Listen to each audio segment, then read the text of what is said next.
words. They don't just communicate thoughts. They reveal the hidden things in our hearts. They don't just communicate ideas. They create worlds. The mouth and the words we say are a creative force that is not only used all the time, but everywhere we go. Our words are the very essence of how the Creator made us. Join us as we discover the essence of man and the power of speech.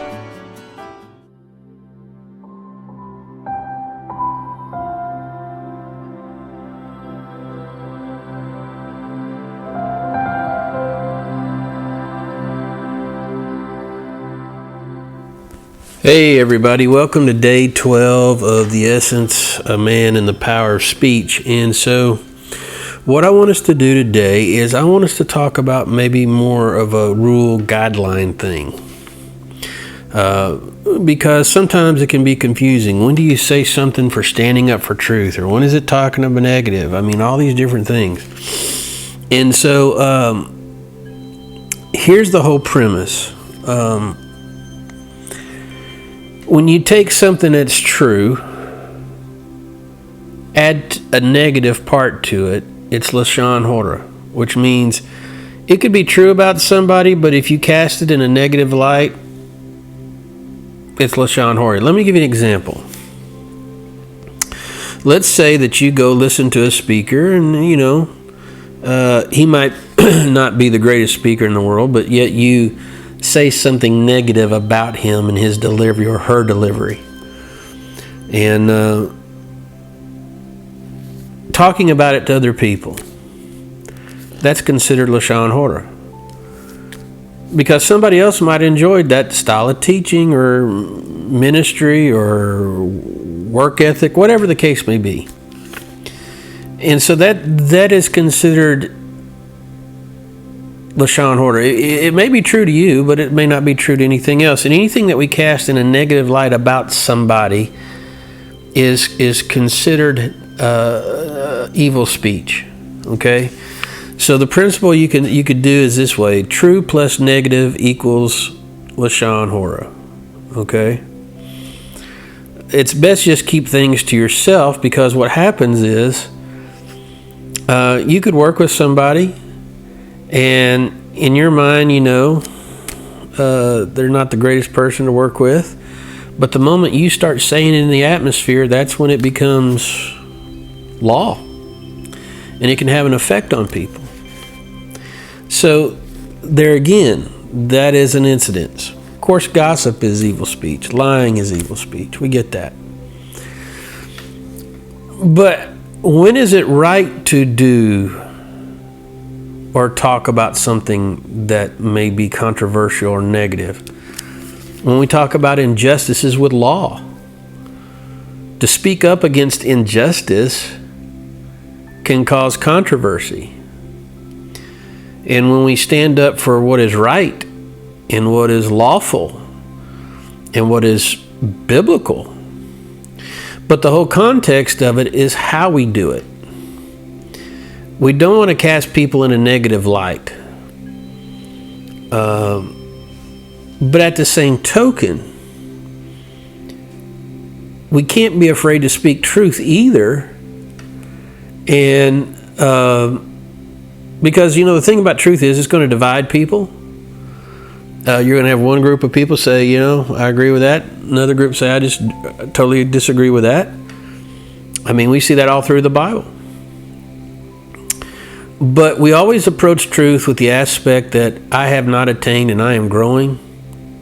And we always approach truth with the concept that the other person may not know it, needs to be corrected. The scripture says, if we confront somebody in their sin, then we've gained a brother. But it's how we confront. There's ways to confront without speaking evil. And we shouldn't be telling everybody about their evil. If we know that somebody is about to do harm to somebody, for instance, if we know somebody is about to do harm to someone and we go tell them, and we have the truth, and we have the facts, that is not evil speech. We're there to try and prohibit someone else from being hurt. If there's a product, let's say, that you have, and you write this scathing review, say on Amazon, well, that can be evil speech because one is due to the fact that you had a bad experience with that product. Maybe not everybody else has.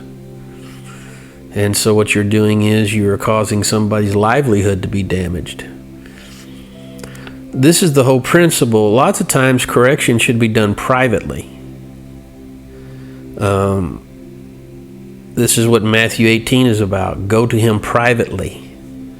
And then if he doesn't listen, then go and take two with you. And then if he doesn't listen, then take him before the congregation.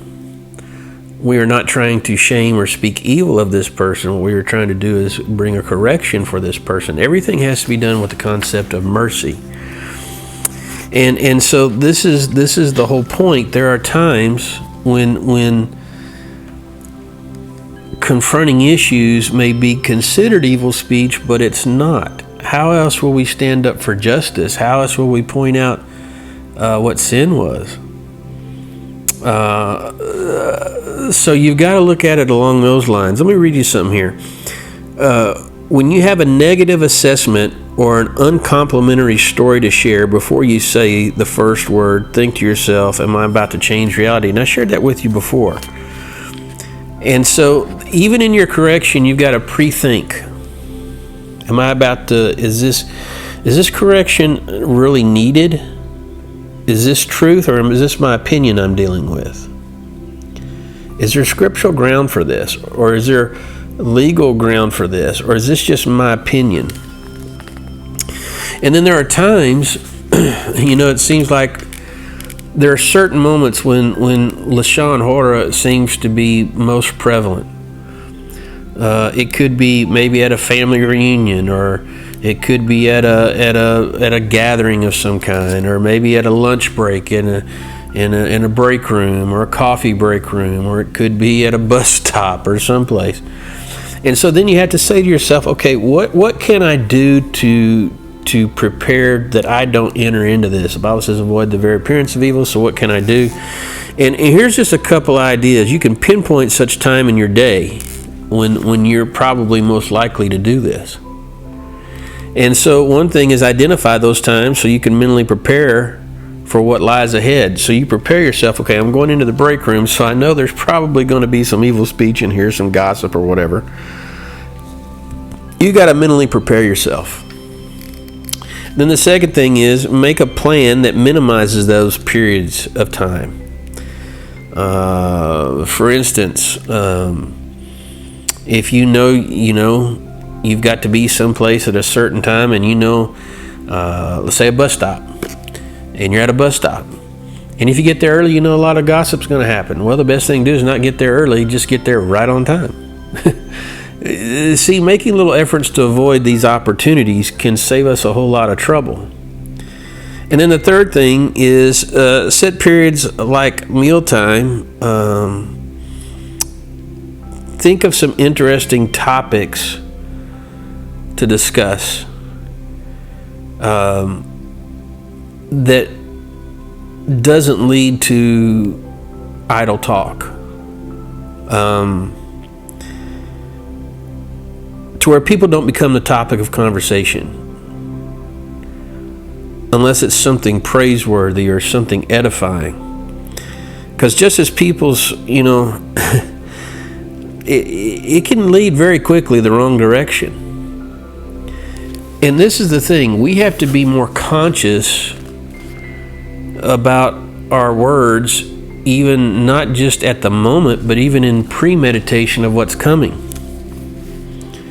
If you're about to get in a place to where there is conversation that could lead to evil speech, and you can't avoid going to these places, but what you can do is mentally prepare yourself and say to yourself, okay, I got to be on guard. You guard your mouth.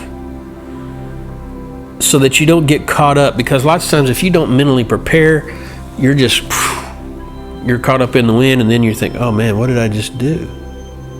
But when you mentally prepare, you're setting a guard over your mouth.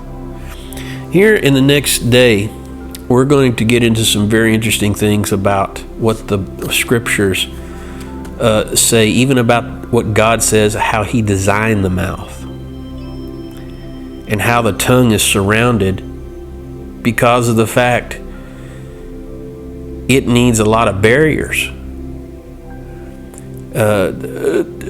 as means of protection, so it doesn't speak evil. And so today I want you to just kind of start thinking about ways to mentally prepare yourself when you're going someplace, visiting with family. Predetermine where your conversations are going to go before you get there. Because if you're not guarding yourself mentally, then your mouth's going to follow. You guard yourself mentally, your mouth follows.